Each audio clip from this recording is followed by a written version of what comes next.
现在你说30来年了，你说我那10来年咋活过来的？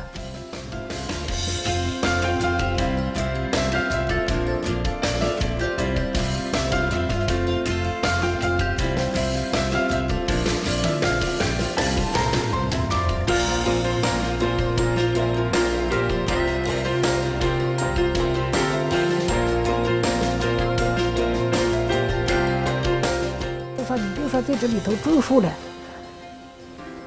真的在这里头能活过，能活得下来，待下来也还算，比如说种这么多树，算也算奇迹。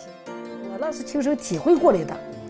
我要是当时不种树，就啥把我没了。